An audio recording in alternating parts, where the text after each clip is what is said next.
മൂവിയാണ്. എല്ലാം അടിപൊളിയാണ്. ക്യാമറ ഒന്നും പറയാനില്ല. അടിപൊളി മൂവി. ശരിക്കും എൻജോയ് ചെയ്ത സിനിമ. നന്നായിട്ട് എൻജോയ് ചെയ്തു. അടിപൊളി മൂവി. കഴിഞ്ഞ കേട്ടോ, അതിൽ കൂടുതലൊന്നും പറയാനില്ല. ഈ ഏജിൽ മമ്മൂക്ക ചെയ്തു വെച്ചേക്കുന്ന ഐറ്റം അൺബിലീവബിൾ. കാരണം മലയാളത്തിൽ യങ് സൂപ്പർ സ്റ്റാർസ് പോലും ഇങ്ങനെ ഒരു സാധനം ചെയ്യുന്ന എനിക്ക് തോന്നുന്നില്ല. ആക്ഷൻ സീക്വൻസ് ഒക്കെ ഉണ്ടല്ലോ ഹെവി ആയിട്ട്. നല്ല ഹാർഡ് വർക്ക് ചെയ്തിട്ടുണ്ട് മമ്മൂക്ക ഈ പടത്തിൽ. പിന്നെ മിഥുനും വൈശാഖും കൂടെ ചേരുമ്പോൾ കിട്ടുന്ന ഒരു വൈബ് പടത്തിൽ കിട്ടിയിട്ടുണ്ട്.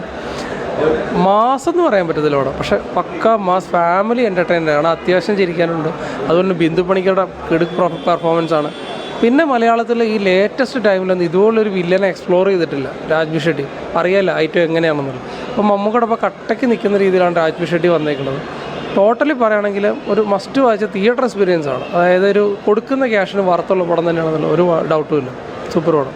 ഇത് പരിപൂർണ്ണ മാസ് മൂവി ആണോ എന്ന് അവർക്ക് തന്നെ സംശയമുണ്ട് എന്നാണ് അവർ ഇൻ്റർവ്യൂവിൽ പറഞ്ഞത്. അപ്പോൾ പരിപൂർണ്ണ മാസ് മൂവി അല്ലെങ്കിൽ കൂടി സെക്കൻഡ് ഒരു പാർട്ടിൻ്റെ സൂചന നൽകിയത് ഇതൊരു ഗംഭീര ആക്ഷൻ ഒരു വലിയൊരു മാമാങ്കത്തിലേക്ക് ജോസ് കടക്കുമെന്നാണ് ഈ ക്ലൈമാക്സിലൂടെ. അവസാനത്തെ 20 മിനിറ്റ് പടം കത്തിക്കയറി. തുടക്കത്തിൽ പതിഞ്ഞ താളത്തിലാണ്. പിന്നെ ഇമോഷണലി ഒരു 50-50 എന്ന് പറയാനുള്ളത്.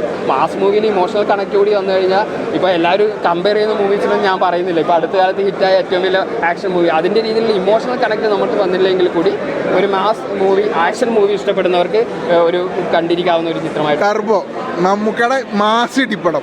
അതായത് മമ്മൂട്ടി കമ്പനി ഒന്നും കാണാണ്ട് പടം പിടിക്കില്ലെന്ന് തെളിയിച്ചുകൊണ്ടിരിക്കുകയാണ് ഇപ്പോൾ ടർബോ കൂടെ.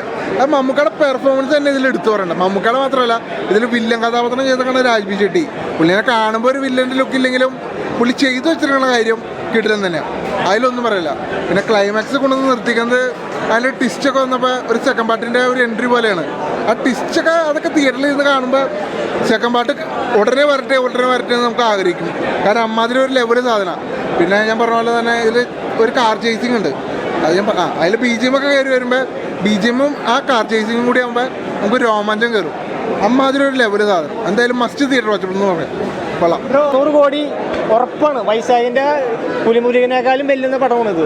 അതുപോലെ മറ്റേ പോക്കിരാജിനേക്കാളൊക്കെ കിടിലൻ പടം. ഇടി മാസം ഇടി കോലം മാസം ഇടി കിടിലൻ വില്ലൻ കിടിലൻ എഡിറ്റിംഗ് കിടിലൻ എല്ലാം കൊണ്ട് കിടിലൻ സൂപ്പറാണ്. ഇത് വൈശാഖിൻ്റെ നമ്മുടെ പോക്കിരാജ ആ ലെവലിൽ പടമാണ്. കിൻഡിൽ അതായത് ആക്ഷൻ എടുത്തു പറയേണ്ട അതുപോലെ സീക്വൻസ് ഒക്കെ എടുത്തു പറയേണ്ട ഒരു സിനിമ തന്നെയാണിത്. എന്നാൽ 200 കോടി ഉറപ്പിച്ചു.